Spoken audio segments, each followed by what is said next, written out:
No, I think the discipline of rhetoric and composition is it's a pretty feminist discipline, but I've been in it long enough to see that happen. So I would say that's been, you know, steadily moving increasingly in that direction since the field of rhetoric and composition really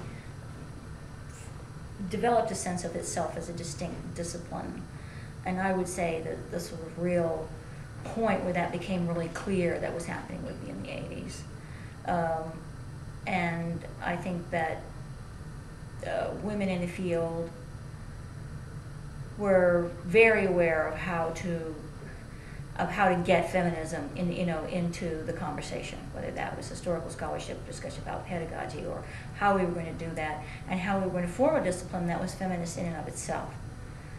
which would be very welcoming, very inclusive, non-hierarchical, but quite a distinct sense in the 80s in the formation of the discipline of not wanting to be like other disciplines that were very top-down and very authoritative and very hierarchical and very all those things we didn't want to be. So I think it seemed to me that there was a very happy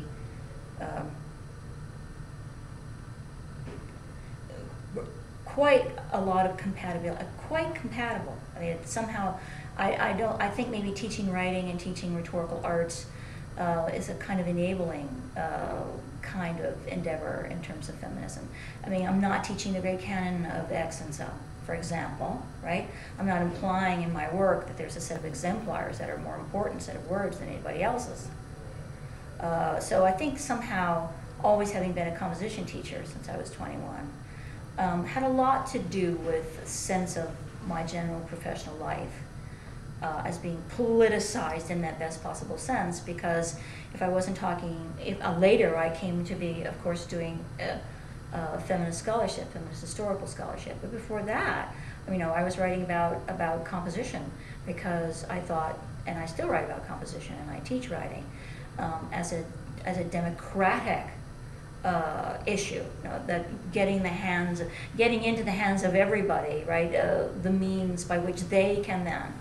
participate in the conversations they want to participate in, or to have a conversation in a classroom in which that student realizes that, you know, he or she already has all of this expertise. In other words, it's not just the transmission of a particular set of skills, but often it's the recognition that one already has those skills, at the level of consciousness that's then raised. See, that's, to me, totally feminist pedagogy, what I've just described to you. So I do that all the time.